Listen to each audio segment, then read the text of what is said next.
बाजार पर कच्चे तेल का दबदबा है, तूफानी तेजी आई है। घरेलू बाजार में इसका दाम 4600 रुपए के पार निकला है। दरअसल ग्लोबल मार्केट की वजह से ऐसा हुआ है। क्रूड तकरीबन 6 महीने की ऊंचाई पर है। ब्रेंट का भाव हमने $74 के पार निकलते देखा।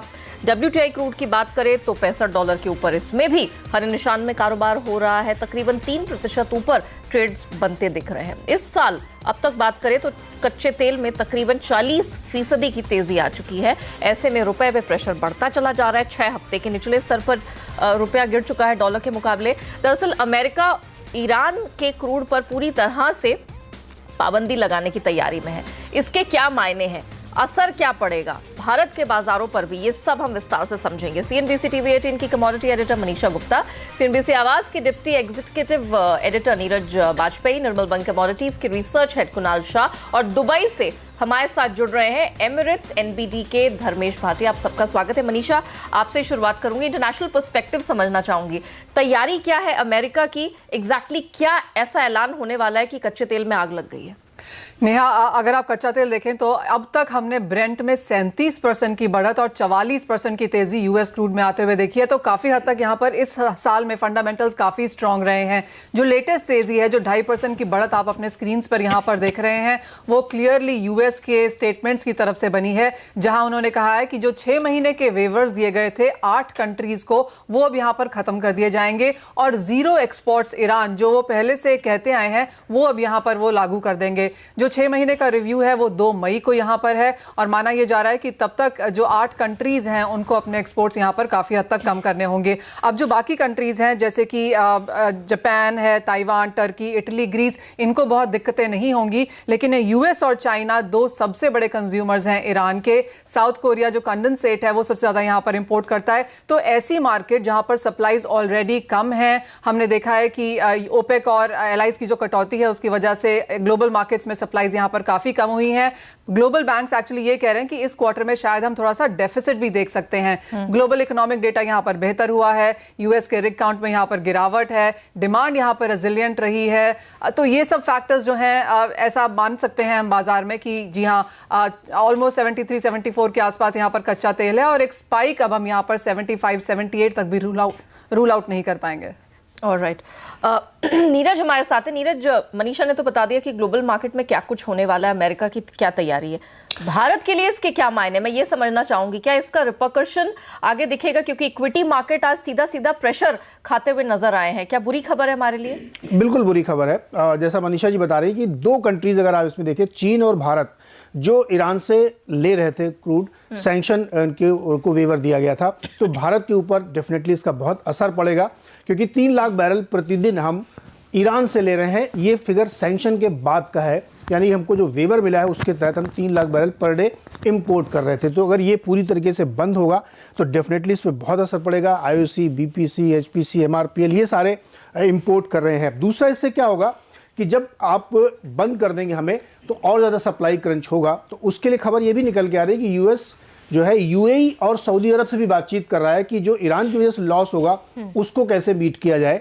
तो हो सकता है कि टेम्परेली ओपेक बैठक से थोड़ा पहले ही सऊदी अरब की तरफ से और UAE की तरफ से आप थोड़ा आउटपुट बढ़ते हुए देखें। तो इम्पैक्ट चूंकि वहाँ बढ़े या ना बढ़े, मेरे ऊपर ज़रूर असर पड़ेगा, क्योंकि एक तो क्रूड भी महंगा हो रहा है और दूसरा हमें ईरान से लेना नहीं पड़ेगा। लॉजिस्टिकली अगर आप US से लेते हैं तो आपकी कॉस्ट और ज़्यादा बढ़ती दिखेगी। तो ये एक दिक्कत भारत के सामने खड़ी हो रही है कि महंगा क्रूड, रुपया जो है कमज़ोर हो रहा है और सप्लाई क्रंच हो रही है। तो निश्चित तौर से भारत के लिए दिक्कत यहाँ बढ़ने वाली है। इस बीच खबर ये भी आ रही है कि जापान US से स्पेशल रिक्वेस्ट करने वाला है कि ये जो आप एकदम ब्लैंकेट सैंक्शन लगाने जा रहे हैं इसमें थोड़ी रियायत दें। तो हो सकता है भारत की तरफ से भी ऐसे प्रयास हों, लेकिन रुख से ऐसा लग नहीं रहा है कि 3 मई से आपको पूरी तरीके से इंपोर्ट वहां से बंद करना पड़ेगा। तो अगले 10 दिन यहाँ पर काफी महत्वपूर्ण है। अगले हफ्ते ट्रंप साहब की तरफ से, व्हाइट हाउस की तरफ से क्या निर्णय निकल कर आता है, या वहां पर भी कुछ चमत्कार हो जाए, इसके लिए फिंगर्स क्रॉस्ड। लेकिन चलिए हमारे बाकी 2 एनालिस्ट को जोड़ते। कुणाल हमारे साथ है। कुणाल, अगले महीने जेडा में रूस सऊदी की मीटिंग होने वाली है, क्या मायने हैं, क्या माना जाए? क्रूड महंगा होगा, ओपेक की तरफ से सप्लाई बढ़ेगी, क्योंकि अब कई देशों के लिए, पूरे ग्लोबल मार्केट के लिए चिंता का सबब बन गया है। जी हाँ, सबसे पहले मैं 2 चीज़ मेंशन करना चाहूँगा before I answer your questions. एक, ईरान ये जो आज मॉर्निंग को रिपोर्ट आई है वो एक्चुअली नए सैंक्शन लग नहीं गए हैं, जो ऑलरेडी बायर है। ये रिपोर्ट है, सोर्सेज से मालूम पड़ा है, ये एक स्टोरी मीडिया में क्रैक की गई है, अभी तक यूएस ने लगाया नहीं है। That is one thing. और दूसरा थिंग जो बहुत इंपॉर्टेंट है वो वेनेजुला के ऊपर 26 अप्रैल को सिमिलर टाइप ऑफ सैंक्शन लगने वाला है जैसे ईरान की बात चल रही है। Said that no one will be allowed to buy oil from Venezuela. So Iran and Venezuela, this two are the major problem center for the crude oil, and because of that oil already $74 के आसपास आ गया है। And if ये matter continue होता है then it can go to $76-77। So ऐसा हमारा व्यू है। हमने लास्ट मंडे को भी यही चीज़ रीट्रेड की थी। I think going forward more than जो सबसे बड़ा ट्रिगर पॉइंट है ऑफिशियल अनाउंसमेंट फ्रॉम यूएस, वो एक इम्पॉर्टेंट फैक्टर रहेगा इसमें, क्योंकि if the other buyers can not buy crude oil from Iran, so ये यूएस की ओर से ऑफिशियल अनाउंसमेंट तो आनी चाहिए। So it's just a report which has come कि ये ऐसी अनाउंसमेंट आने वाली है। So I think one should wait for that. और दूसरा, जैसे मैंने कहा, वेनेजुला के ऊपर भी सिमिलर सैंक्शन आते हैं कि नहीं। So for the time being trajectory is on the upside. 45.90 में अगर आप बाय करते हैं तो 46.50 46.60 तक के लेवल्स आपको कच्चे तेल में देखने मिल सकते हैं। बट ऐसा नहीं लगता है कि $80-85 हो जाएगा, ऐसा अभी फियर करना that will be quite inappropriate. चलिए, फिंगर्स क्रॉस्ड। लेकिन धर्मेश को मैं जोड़ूंगी। धर्मेश, आप तो हॉटस्पॉट में दुबई में बैठे हैं, मुझे बताइए क्या सुगबुगाहट मिल रही है? अमेरिका क्या इस तरह का कच्चे तेल में जिस तरह की तेजी, क्योंकि कई बार ट्रम्प साहब फटकार लगा चुके हैं ओपेक को इस बात के लिए कि हम महंगे कच्चे तेल के लिए तैयार नहीं, क्या वो खुद अफोर्ड कर सकते हैं? उनके लिए भी यहाँ चुनावी सीजन है, चुनावी साल है।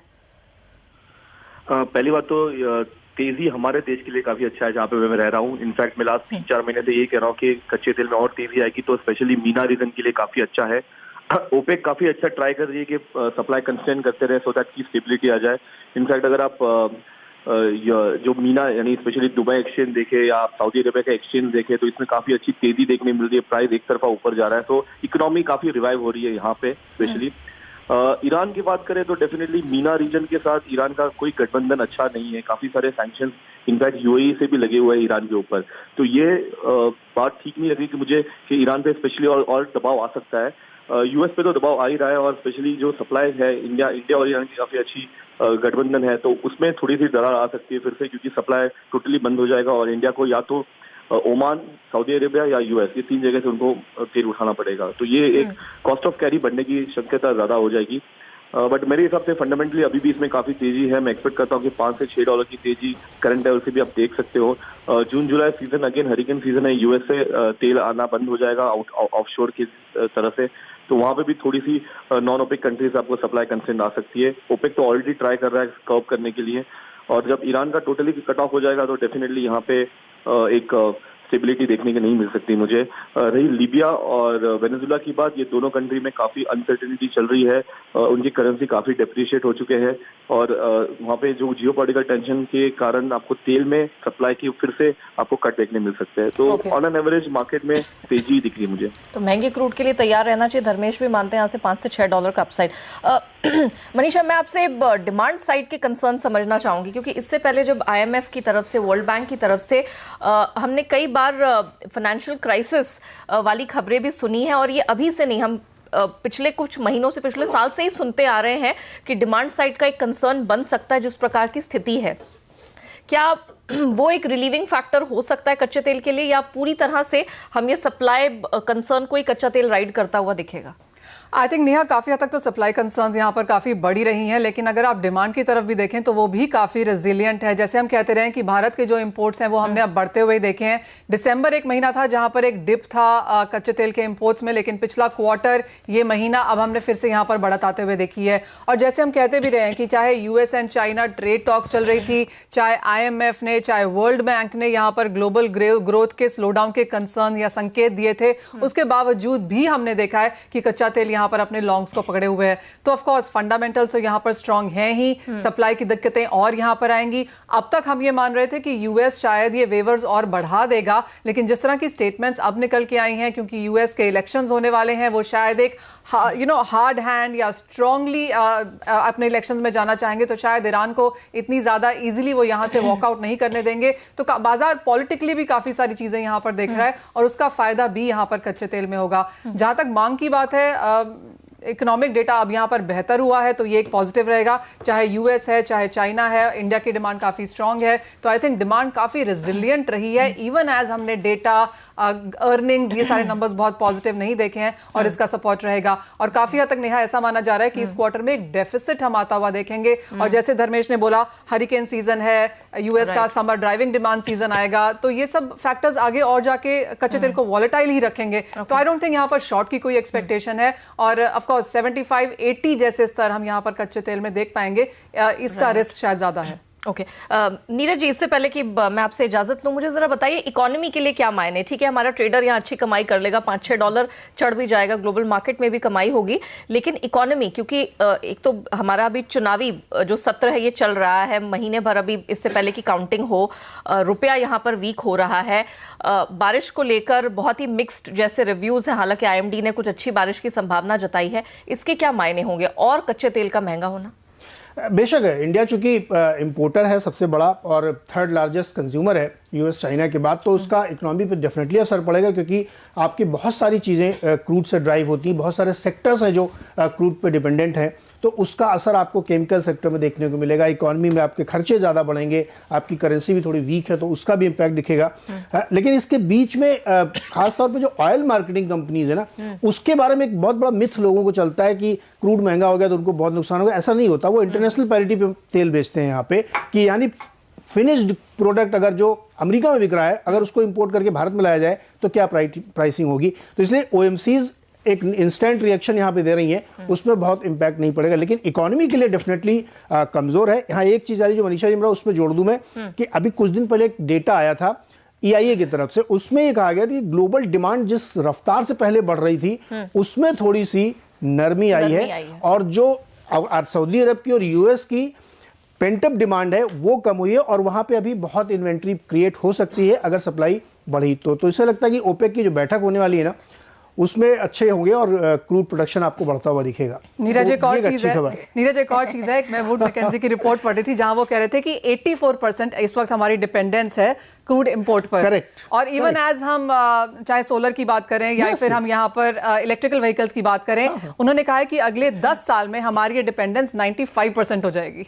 नहीं देखिए, ये जो आप बिल्कुल से, ये जो एनर्जी है का पूरा जो पैराडाइम शिफ्ट हो रहा है इलेक्ट्रिक, इसमें बड़ा समय है, अभी बहुत वक्त लगेगा, अभी तो आपकी क्रूड पे डिपेंडेंस और हमारी पॉपुलेशन बढ़ रही है और हमारा स्पेंडिंग बढ़ रही है, हमारी गाड़ियां बढ़ेंगी, डिपेंडेंस भी बढ़ेगी। तो ये तो बिल्कुल सही कि इकोनॉमी के लिए अभी कोई फौरी तौर पे बराबर नहीं है, क्रूड का आपके ऊपर इंपैक्ट पड़ेगा। अभी देखिए मार्केट सुबह से गिरा हुआ है और सारे सेक्टर से प्रभावित है, वो पेंट का ले लीजिए, केमिकल ले लीजिए, प्लास्टिक ले लीजिए, तो उसका असर डेफिनेटली देखने को मिलेगा आपको। चलिए, तो कच्चा तेल तो अभी थोड़ा सा बाजार के लिए, इकोनॉमी के लिए नेगेटिव साबित हो रहा है, लेकिन रुपए पर कुणाल मैं आपका व्यू जानना चाहूंगी, रुपए के लिए क्या नजरिया है? हमने इसे वीक होते हुए देखा है, 1.5 महीने के लोस पर है, क्या किया जाए? हालांकि लोअर लेवल से हम देख रहे हैं 69-80 के पार गया था, वहां से रिकवरी लेकिन दिख रही है। I think until and unless oil control में नहीं आता है, there is a very strong possibility that rupee can test 70. 70 is a psychological barrier for rupee. So 70 तक के लेवल आपको रूपी में एक्सपेक्ट करने चाहिए, और उसके बाद 70-20. So these are the two levels maximum it can go for the timing, or then it is all depending upon how the election outcomes and how it is going on. Election कितने % vote और जो pre poll surveys है उसके ऊपर सब depend करेगा, but time being 70 test करेगा ऐसा लग रहा है। 70 टेस्ट कर सकता है, एक दायरे का ट्रेड दिख रहा है। धर्मेश, रुपए पर आपका क्या नजरिया है? अगर किसी को कमाई करनी हो USD INR में तो आपकी क्या सलाह होगी? देखिए, मेरे हिसाब से मैं डॉलर में काफी बुलिश हूँ, 2 कारण से। एक तो स्पेशली अगर आप देखिए तो स्टर्लिंग और GBP और यूरो, ये दोनों काफी वीक हो रहे हैं, इनकी इकोनॉमी काफी वीक होते जा रही है। इस कारणवश आपको देख रहे हैं कि डॉलर इंडेक्स तेजी दिखा रही है। इंडिया में एक डिफरेंट सिनारियो है, इवन दो के स्टर्लिंग डिप्रिशिएट हुआ है, इंडिया में काफी फ्लैट रहा था ऑलमोस्ट 2 महीना, बट मैं एक्सपेक्ट करता हूँ कि अभी जो इलेक्शन के जो माहौल है और कच्चा तेल जो सप्लाई कंस्ट्रेंट हो रहा है, प्लस गोल्ड भी काफी फ्लैट जोन पे ट्रेड हो रहा है, तो ये चलते हुए मैं एक्सपेक्ट करता हूँ कि 71 के टारगेट के लिए आप होल्ड करके चल सकते हो। मैं expect may be around 3 to 4 weeks में आप 71 के लेवल्स भी देख सकते हो। ओके, तो 71 तक का भी लेवल आगे धर्मेश को दिख रहा है। बॉटम लाइन यही है कि USD INR खरीद के चलना है, और कुणाल भी यहाँ पर 70 रुपए 20 पैसे तक डॉलर को जाता हुआ देख रहे हैं। चलिए धर्मेश, बहुत शुक्रिया आपका हमारे साथ जुड़ने के लिए, कच्चे तेल पर, रुपी पर अपनी राय हमारे दर्शकों के साथ शेयर करने के लिए। कुणाल बने रहेंगे हमारे साथ। सोने चांदी में है जबरदस्त तेजी, 200-250 रुपए ऊपर ये दोनों कमोडिटीज हैं। इसमें क्या रणनीति है? कहाँ दाव लगाएं? तो घरेलू बाजार में ऑलमोस्ट 0.1% तक की स्ट्रेंथ दिखाई दे, 37,500 के ऊपर चांदी है। कुणाल, जरा बताइए, सोना या चांदी कहाँ पैसा लगाएंगे? इंटरनेशनल मार्केट में भी सोना चमका है। जी, गोल्ड जो लास्ट एक महीने में जो हमने गिरावट देखी है, उसका मेन रीज़न ये है कि सभी G4 नेशंस की जो इन्फ्लेशन का टारगेट था उनको डाउनवर्ड रिवीजन किया गया था, और उसमें सबसे बड़ा हमने जापान है, यूरोप है, सब जगह पे इन्फ्लेशन बहुत शार्पली गिरते हुए प्रोजेक्शन किया गया था। Again now with oil moving up, again that inflation trade can be back. So मुझे लग रहा है कि गोल्ड में बाइंग करनी चाहिए मौजूदा स्तरों पे, और मुझे लग रहा है गोल्ड के प्राइसेस यहाँ से 31,950 32,000 तक के लेवल्स आपको ये हफ्ते में ट्रेड करते हुए देखने मिल सकते हैं। और सिमिलर विद द सिल्वर भी मुझे मौजूदा स्तर से 700-800 रुपए की अनदर अपसाइड दिख रही है। सो 37,700-800 तक के लेवल सिल्वर में आपको देखने मिल सकते हैं। आप कह रहे हैं 700-800 रुपए का अपसाइड, मतलब 38,000 के पार ना, वो लेवल्स कब तक दिख रहे हैं? I think by this week, क्योंकि ये जो इन्फ्लेशन का ट्रेड है वो अभी तक कंटिन्यूअसली गोल्ड में आप सेलिंग देख रहे थे। अगेन सडनली ऑयल एक ही दिन में 71 से 74 और समझो ऑयल 76-77 हो जाता है, तो I think gold and silver definitely will give a good upside momentum during this week. ठीक है, तो बॉटम लाइन यही है कि इस हफ्ते सोना चांदी खरीद के चले। मेटल्स में क्या करें? LME तो चलिए एक्सचेंज बंद है, लेकिन कमजोर रुपए का सपोर्ट है, मेटल्स को सारे आधे % ऊपर है, क्या करें? मेटल्स में भी मुझे मेटल स्पेसिफिक ट्रेड करने जैसा लग रहा है, मुझे कॉपर अच्छा लग रहा है। सो मैं कॉपर में बाइंग के लिए रिकमेंड करूंगा 448 पे, 445 के स्टॉप लॉस के साथ 454-455 के टारगेट्स आपको कॉपर में ट्रेड करते हुए ये हफ्ते में देखने मिल सकते हैं। ओके, और निकेल जो कि 900 के नीचे है, लगता है कि इस हफ्ते ये भी 900 के पार निकल जाएगा? 900 तक के लेवल आ सकते हैं, 880 के आसपास आप निकल बाय कर सकते हो 869 के स्टॉप लॉस के साथ, और ऊपर में 900 के लेवल आते हैं, वहां पे प्रॉफिट बुक करना चाहिए। ऑलराइट, चलिए, तो यहाँ मेटल्स में भी खरीदारी बनती है, खासतौर से कॉपर में बुलिश है, यहाँ पर बिल्कुल डिप्स पे 1 रुपए नीचे खरीदारी करके चलना चाहिए। शुक्रिया कुणाल आपका हमारे साथ जुड़ने के लिए और मंडे मॉर्निंग बताने के लिए कि किन किन कमोडिटीज में कमाई के मौके कहाँ कहाँ मिलने वाले हैं।